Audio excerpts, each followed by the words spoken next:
प्रधानमंत्री नरेंद्र मोदी ने कहा 2047 के विकसित भारत के रोड मैप में स्टार्टअप की है बड़ी भूमिका।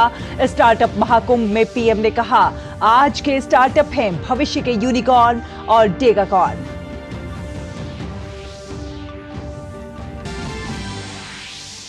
लोकसभा चुनाव के पहले चरण के चुनाव की अधिसूचना जारी होने के साथ ही नामांकन प्रक्रिया हुई शुरू। 19 अप्रैल को पहले चरण में 21 राज्यों की 102 सीटों के लिए होगा मतदान।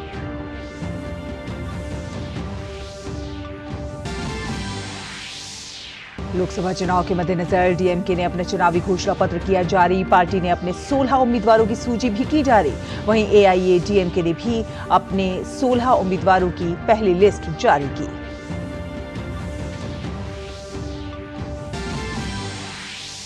पश्चिम बंगाल में आयकर विभाग एक्शन में। ममता सरकार में मंत्री आरूप विश्वास के भाई स्वरूप विश्वास के टॉलीगंज स्थित आवास पर आईटी की छापेमारी।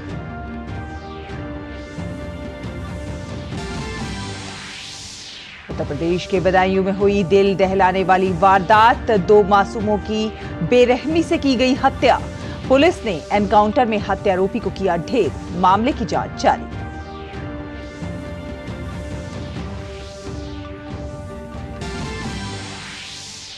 और स्विस ओपन बैडमिंटन टूर्नामेंट में पीवी सिंधु और लक्ष्य सेन आज करेंगे अपने अभियान का आगाज।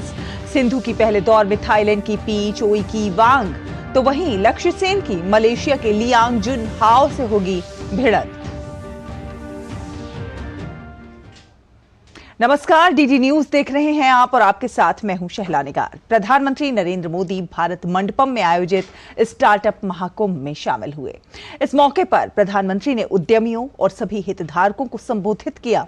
स्टार्टअप महाकुंभ भारत का सबसे बड़ा और अपनी तरह का पहला स्टार्टअप इवेंट है। इस विशाल संगम में सभी राज्यों से 3000 से अधिक प्रतिनिधि, 3000 भावी उद्यमी और 50,000 व्यावसायिक आगंतुक शामिल हुए।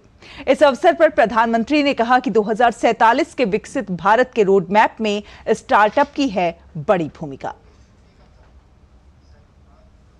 देश ने स्टार्टअप इंडिया अभियान के तहत इनोवेटिव आइडियाज को एक प्लेटफॉर्म दिया,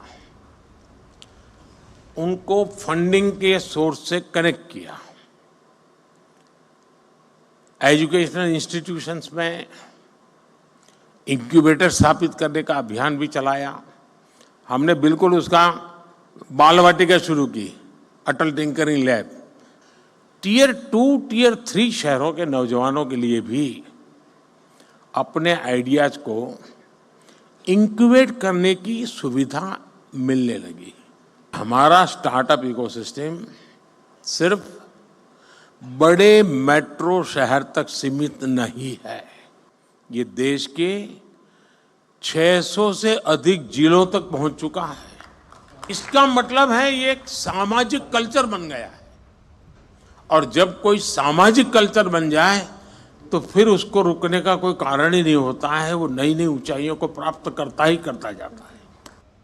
प्रधानमंत्री ने कहा कि हमारा स्टार्टअप इकोसिस्टम सिर्फ बड़े मेट्रो शहर तक सीमित नहीं है, बल्कि भारत की स्टार्टअप क्रांति का नेतृत्व देश के जो छोटे शहर हैं वहां के युवा भी कर रहे हैं।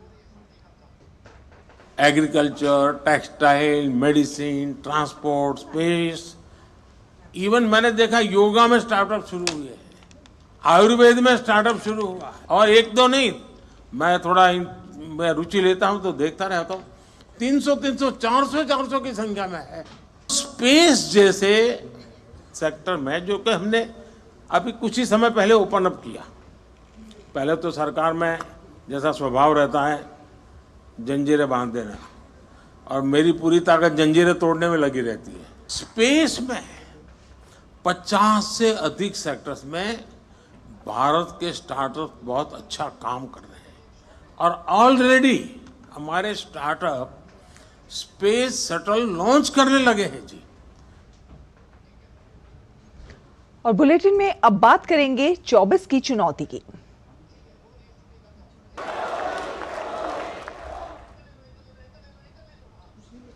और तो लोकसभा चुनाव के पहले चरण के चुनाव के लिए आज अधिसूचना जारी हो गई है। अब आज से सभी दलों के प्रत्याशी नामांकन भर सकेंगे।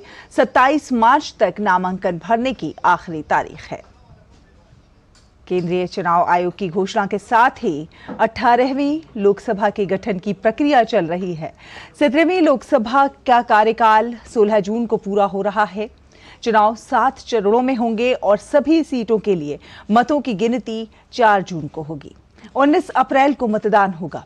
पहले चरण में अरुणाचल प्रदेश, असम, बिहार, छत्तीसगढ़, मध्य प्रदेश, महाराष्ट्र, मणिपुर, मेघालय, मिजोरम, नागालैंड, राजस्थान, सिक्किम, तमिलनाडु, त्रिपुरा, उत्तर प्रदेश, उत्तराखंड, पश्चिम बंगाल, अंडमान निकोबार, जम्मू कश्मीर, लक्षद्वीप और पुडुचेरी की कुल 102 सीटों पर वोट डाले जाएंगे। तो 18वीं लोकसभा गठन की तैयारी शुरू हो गई है। लोकसभा चुनाव के मद्देनजर आज डीएमके ने अपना चुनावी घोषणा पत्र जारी कर दिया है। तमिलनाडु के मुख्यमंत्री एम.के. स्टालिन, डीएमके सांसद कनिमोई और अन्य पार्टी नेताओं की मौजूदगी में चेन्नई में ये घोषणा पत्र जारी किया गया और इसके साथ ही पार्टी ने अपने 16 उम्मीदवारों की सूची भी जारी की है। पार्टी ने उत्तरी चेन्नई से कलानिधि वीरस्वामी, दक्षिणी चेन्नई से थमिजाची थंगा पांडियन, मध्य चेन्नई से दयानिधि मारन, श्री पेरुबदूर से टी.आर. बालू, तिरुवनमलाई से अन्नादुरई, नीलगिरी से ए. राजा और थुथुकुडी से कनिमोई को टिकट मिला है।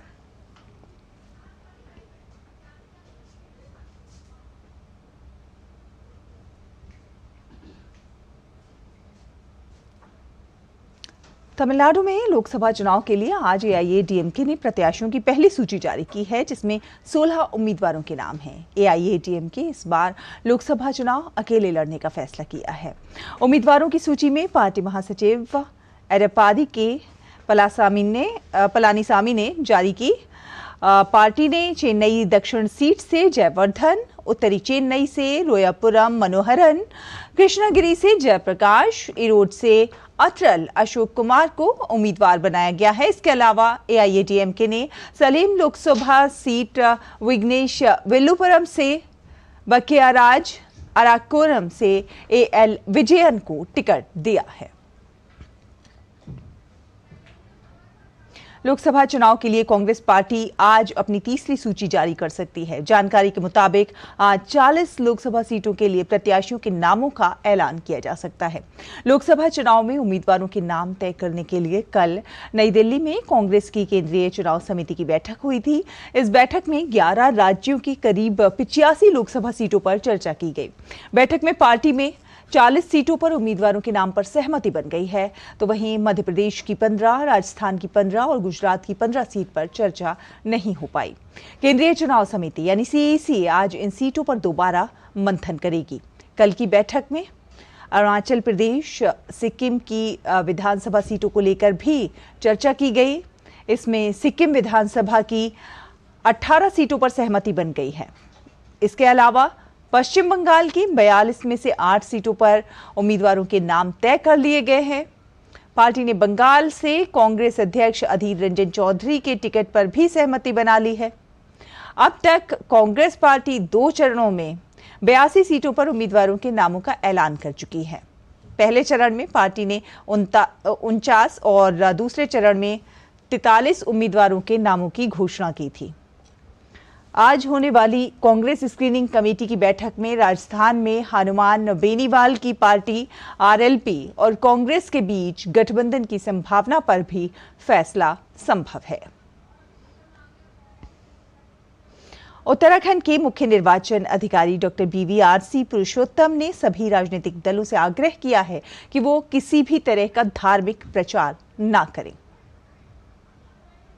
लोग किसी टाइप का धार्मिक प्रचार प्रसार ना करें।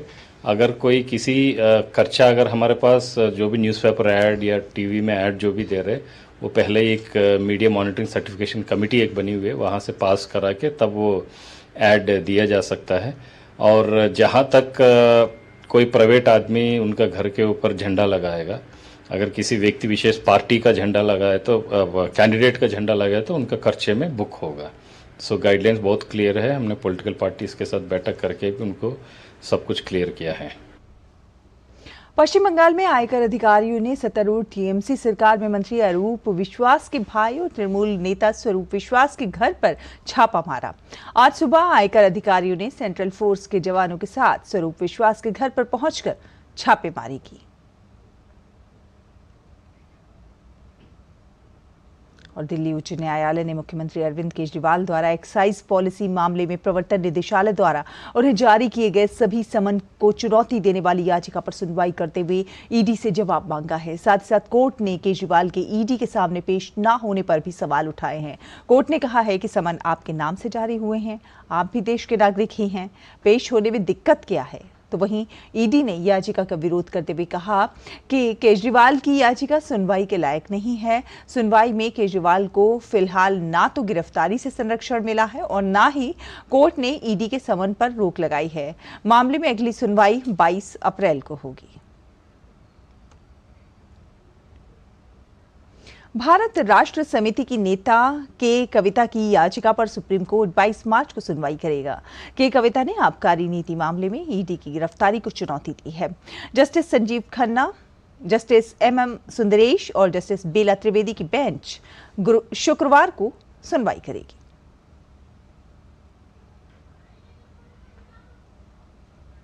और आपको बता दें कि प्रधानमंत्री नरेंद्र मोदी 21 मार्च को भूटान के 2 दिवसीय दौरे पर जाएंगे। प्रधानमंत्री नरेंद्र मोदी की भूटान यात्रा दोनों देशों के संबंधों को एक नई ऊंचाई देगी।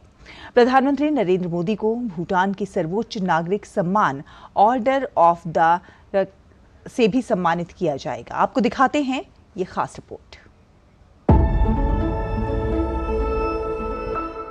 प्रधानमंत्री नरेंद्र मोदी 2 दिवसीय भूटान की यात्रा पर आ रहे हैं। प्रधानमंत्री 21 मार्च को भूटान पहुंचेंगे। इससे पहले भूटान के प्रधानमंत्री शेरिंग तोब्गे ने 14 से 18 मार्च तक भारत की यात्रा की और प्रधानमंत्री मोदी को भूटान आमंत्रित किया। अपनी यात्रा के दौरान प्रधानमंत्री मोदी भूटान के सर्वोच्च नागरिक सम्मान order of the Druk Gyalpo award को भूटान के राजा जिग्मे खेसर नामग्याल वांगचुक से ग्रहण करेंगे। भारत और भूटान के संबंध हमेशा से मधुर रहे हैं। भूटान के हर क्षेत्र में भारत सहयोग करता आया है, जिसका लाभ वहां के लोगों को मिलता रहा है। भूटान के आधारभूत ढांचे की बात हो, पनबिजली परियोजना, आईटी सहित एजुकेशन क्षेत्र में भारत भूटान के लोगों के लिए काफी काम कर रहा है। भूटान के बच्चे भी बड़ी संख्या में पढ़ने के लिए भारत जाते हैं।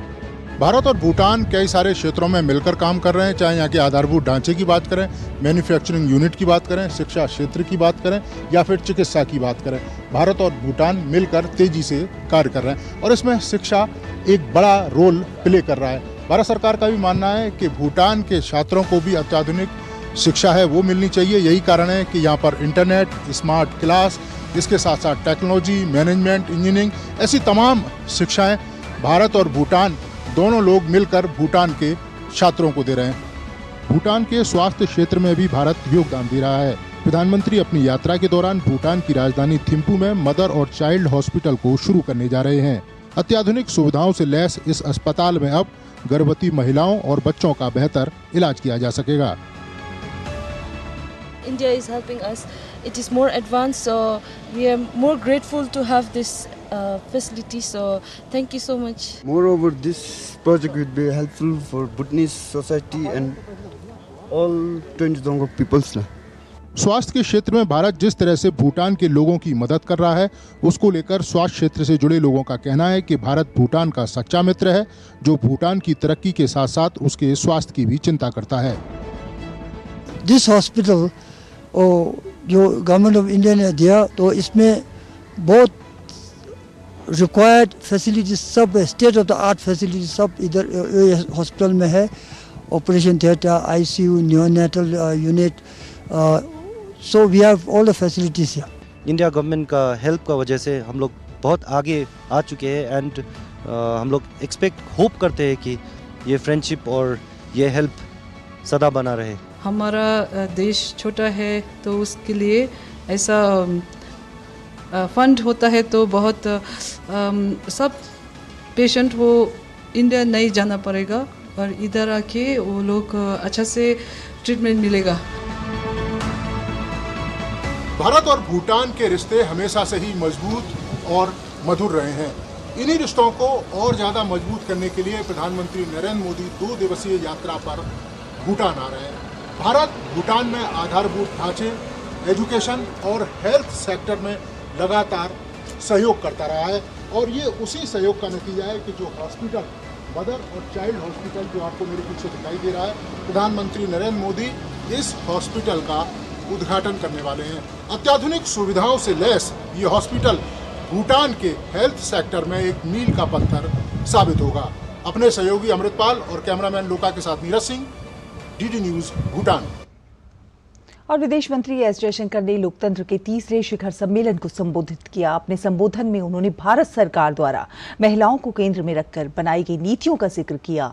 संसद और राज्यों की विधानसभा में महिलाओं के लिए 33% सीटों को आरक्षित किए जाने पर उन्होंने कहा कि ये चुनावी लोकतंत्र में महिलाओं की भागीदारी को सुदृढ़ करने के प्रति भारतीय प्रतिबद्धता को दर्शाता है। By reserving seats for women in local bodies, we today have 1.4 million women, or the largest cohort of elected women representatives at the grassroots level in any part of the world. Our recent decision to extend 33% reservation for women in both parliament and state legislatures recognizes the fundamental principle that women's voices are indispensable in shaping the nation's destiny. संघ लोक सेवा आयोग यानी UPSC ने लोकसभा चुनाव के मद्देनजर इस साल आयोजित होने वाली सिविल सेवा प्रारंभिक परीक्षा की तैयारियों में बदलाव करने का फैसला किया है। पहले 26 मई को प्रस्तावित ये परीक्षा अब 16 जून को आयोजित की जाएगी। भारतीय प्रशासनिक सेवा, भारतीय विदेश सेवा, भारतीय पुलिस सेवा, भारतीय वन सेवा एवं अन्य अधिकारियों का चयन करने के लिए यूपीएससी प्रतिवर्ष 3 चरणों प्रारंभिक, मुख्य और साक्षात्कार में सिविल सेवा परीक्षा आयोजित कराता है। भारत ने संयुक्त राष्ट्र सुरक्षा परिषद सुधार के लिए पेश किए गए यूएफसी मॉडल को बेकार बताते हुए इसकी आलोचना की है। संयुक्त राष्ट्र में भारत की स्थायी दूत रुचिरा कंबोज ने कहा है कि यूएफसी मॉडल संयुक्त राष्ट्र के स्थायी सीट में कोई बदलाव नहीं होने देता। साथ साथ इसमें अफ्रीका और ग्लोबल साउथ को कोई प्रतिनिधित्व नहीं दिया गया है। कंबोज ने कहा कि यूएफसी में शामिल 12 सदस्य और 2 पर्यवेक्षक संयुक्त राष्ट्र में शामिल अधिकांश देशों के विचार के खिलाफ है।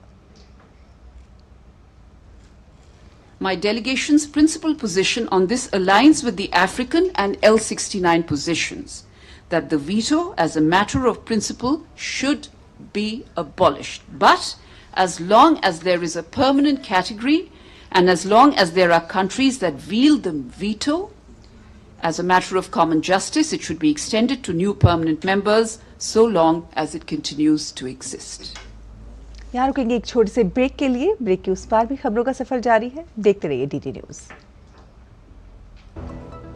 टेक स्टार्टअप सॉलिड था, प्लान था कड़क, करना था समथिंग ग्रेट, पर शुरू से प्रॉब्लम्स ने घेरा यूं कि बिजनेस हुआ अपना लम्बेट। बिजनेस गुरु की जरूरत थी खास, सीधे गए एसबीआई स्टार्टअप ब्रांच पे तो खुल गया success. Startup advisory and support SBI startup branch पे। ब्रेक के बाद स्वागत है आपका। आप देख रहे हैं डीडी न्यूज। आपको बता दें, अमेरिका में टेक्सास को एक नया कानून बनाने की मंजूरी दे दी गई है, जिसमें राज्य और स्थानीय पुलिस अधिकारियों को बिना अनुमति के राज्य में प्रवेश करने वाले प्रवासियों को गिरफ्तार करने का अधिकार मिल गया है। दरअसल अमेरिकी सुप्रीम कोर्ट ने टेक्सास पुलिस को अवैध रूप से सीमा पार करने के संदेह में प्रवासियों को गिरफ्तार करने की अनुमति दी है, जबकि व्हाइट हाउस का कहना है कि यह कदम दक्षिणी सीमा पर अराजकता और भ्रम पैदा करेगा। रिपब्लिकन इसे स्पष्ट रूप से एक सकारात्मक विकास बता रहे हैं, तो वहीं कई लोगों का कहना है कि यह कानून सही नहीं है। इस आदेश ने अदालत द्वारा लगाए गए अनिश्चितकालीन रोक को भी हटा दिया है, जो कानून को प्रभावी होने से रोक रहा था। भारत ही वो देश है जिसने विश्व को विश्वविद्यालय की अवधारणा दी। भारत में हजारों पारंपरिक गुरुकुल थे। ब्रिटिश शासन के दौरान लॉर्ड मैकाले द्वारा शुरू की गई शिक्षा प्रणाली ने गुरुकुलों को अस्तित्वहीन बना दिया था, लेकिन एक बार फिर से अच्छी खबर यह है कि गुरुकुल शिक्षा एक बार फिर से जारी हो गई है, फल फूल रही है। और ऐसा ही एक गुरुकुल है कर्नाटक में कन्या गुरुकुल, जहां पर लड़कियों को गुरुकुल प्रणाली में पारंपरिक और आधुनिक दोनों प्रकार की शिक्षा दी जाती है।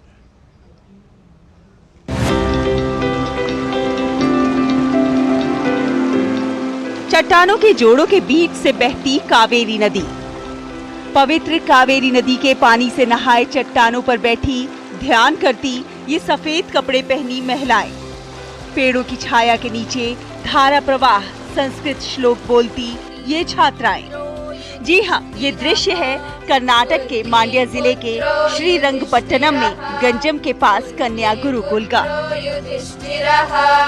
कुंती पुत्रो युधिष्ठिरः अनंत विजयं राजा। कुंती पुत्रो युधिष्ठिरः, कुंती पुत्रो युधिष्ठिरः, कुंती पुत्रो युधिष्ठिरः।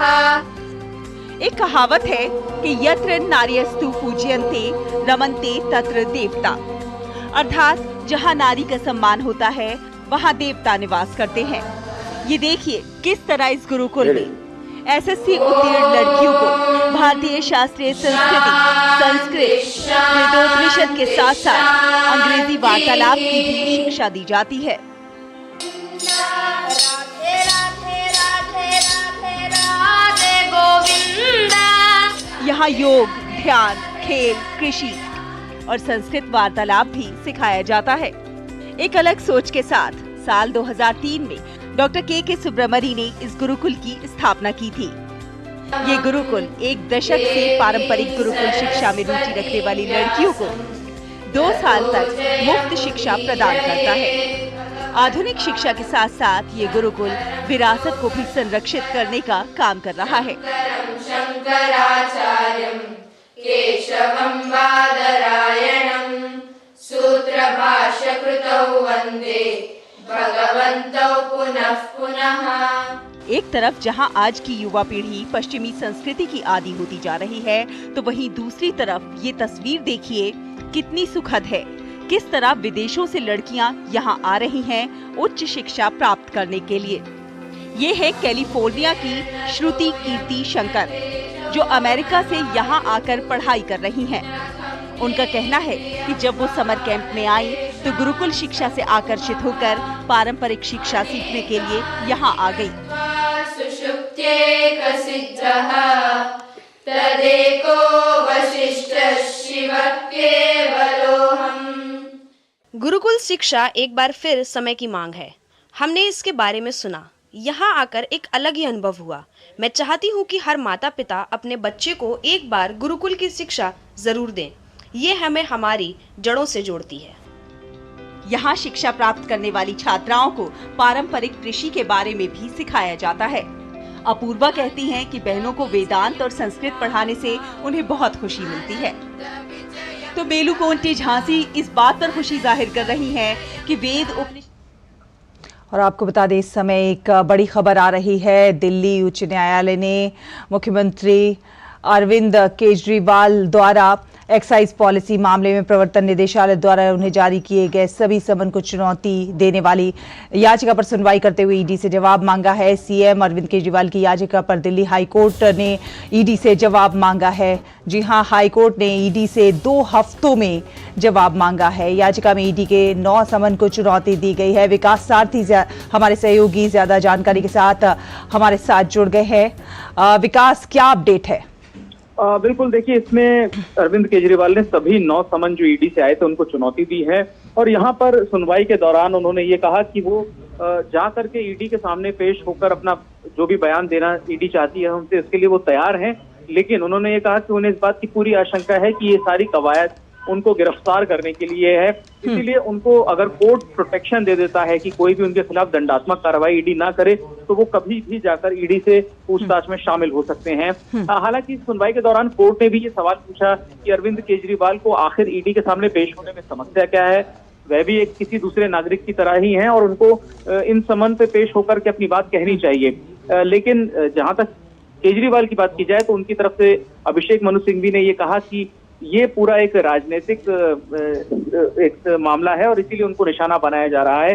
अगर उनको शुरू से इस मामले में उनसे कोई पूछताछ की बात नहीं थी, चार्जशीट दाखिल हुई पहले, उनमें उनका कोई जिक्र नहीं था, इसीलिए वो लगातार ये कह रहे हैं कि ईडी एक सोची समझी रणनीति के तहत उनको पूछताछ के लिए बुला रहा है और फिर उनको गिरफ्तार कर लिया जाएगा। कोर्ट ने कोई प्रोटेक्शन नहीं दिया है शहला उनको गिरफ्तारी से। ईडी से जवाब जरूर मांगा है, जैसा अभी आप बता रही थी कि ईडी से सभी मुद्दों पर मेंटेनेबिलिटी को लेकर के भी जवाब मांगा है कि क्या ये समन जो भेजे गए ईडी की ओर से वो मेंटेनेबल है या नहीं है, ये पूरा कहना है केजरीवाल का। तो इस पर अब अपना जवाब दाखिल करेगा, लेकिन ये स्पष्ट है कि हाईकोर्ट ने ईडी को केजरीवाल को किसी भी तरह की कोई प्रोटेक्शन नहीं दी है अरेस्ट से, तो ईडी अभी भी स्वतंत्र है। आगे ईडी क्या कार्रवाई करेगी आने वाले दिनों में साफ हो जाएगा। लेकिन पीएमएलए के जो प्रावधान हैं उनको भी चुनौती दी गई है, उन पर कोर्ट सुनवाई करेगा ईडी के जवाब आने के बाद। विकास, फिर ये भी जानना चाहेंगे, जब गिरफ्तारी से संरक्षण नहीं दिया है कोर्ट ने और साथ ही साथ ये भी कहा है कि आप भी एक आम नागरिक की तरह हैं, तो आपको पेश होने में दिक्कत क्या है, आपको सवालों के जवाब देने में दिक्कत क्या है, तो क्या अब अरविंद केजरीवाल पर शिकंजा और कसेगा या फिर अरविंद केजरीवाल अब स्वेच्छा से ईडी के सवालों के जवाब देने के लिए राजी हो जाएंगे? देखिए, आज उनकी तरफ से कोर्ट को कोई ऐसी बात अंडरटेकिंग नहीं दी गई कि वो जाएंगे ईडी की जांच में शामिल होंगे, क्योंकि इसमें शैला सीधे इन्होंने मेंटेनेबिलिटी को चुनौती दे दी कि समन इस तरह से भेजे ही नहीं जा सकते। तो जो पहले के समन है उनके आधार पर ईडी क्या कार्रवाई करे, इसके लिए ईडी स्वतंत्र है और ये मसला भी सामने नहीं है कोर्ट के कि ईडी के समन पर कोई रोक अभी लगी हो। तो ईडी अभी 10वां समन भी भेज सकती है, उसके बाद जांच एजेंसी क्या करेगी ये तो आने वाले समय में पता चलेगा। लेकिन कुल मिलाकर ये है केजरीवाल के लिए कि उनको दिल्ली हाईकोर्ट से कोई प्रोटेक्शन नहीं मिला है। निचली अदालत राउज एवेन्यू कोर्ट में, पहले मजिस्ट्रेट कोर्ट में और उसके बाद सेशंस में भी उन्होंने इसको चुनौती दी। सेशंस कोर्ट में भी दोनों जगहों पर उनकी जो याचिका थी उसको अस्वीकार किया कोर्ट ने और ये कहा कि उनको इस मामले में जो ईडी के समन है उन पर पेश होना चाहिए। हालांकि सेशंस कोर्ट में भी मामला सुनवाई जो हम कहते हैं विस्तृत सुनवाई होनी ही थी, लेकिन इस बीच में अरविंद केजरीवाल ने जैसे ही ईडी का 9वां समन आया, उन्होंने सारे समन को सीधे हाईकोर्ट में ही चुनौती दी। लेकिन अब आपसे ये भी जानना चाहेंगे कि ईडी के पास क्या विकल्प है और देखिए, ईडी के हाथ कोर्ट ने नहीं बांधे हैं। हाईकोर्ट ने ईडी को किसी भी तरह से कोई डायरेक्शंस ऐसी नहीं दी हैं कि वो कोई कोएर्सिव एक्शन, कोई दंडात्मक कार्रवाई नहीं करेगी, कोई अंडरटेकिंग हाईकोर्ट ने नहीं ली। अब ये ईडी के ऊपर है कि वो आगे क्या करेंगे। 9 समन के बाद क्या वो 10वां समन फिर भेजेंगे और उसके बाद अपनी जो उसके बाद कोई उनके पास क्या विकल्प हैं आगे बढ़ने के, उस पर विचार करेंगे। लेकिन आज भी केजरीवाल की ओर से ये नहीं कहा गया कि वो किसी निश्चित तारीख पर ईडी के सामने पेश होने के लिए तैयार है। उन्होंने कहा वो सैद्धांतिक रूप से तैयार हैं, लेकिन उनको एक प्रोटेक्शन दी जाए हाईकोर्ट। जी बिल्कुल, बहुत बहुत धन्यवाद विकास हमारे साथ जुड़ने के लिए, हमारे दर्शकों से ये इनपुट साझा करने के लिए। तो इस बुलेटिन में इसी के साथ फिलहाल इतना ही। डीडी न्यूज पर खबरों का सफर लगातार जारी है, आप देखते रहिए डीडी न्यूज। नमस्कार।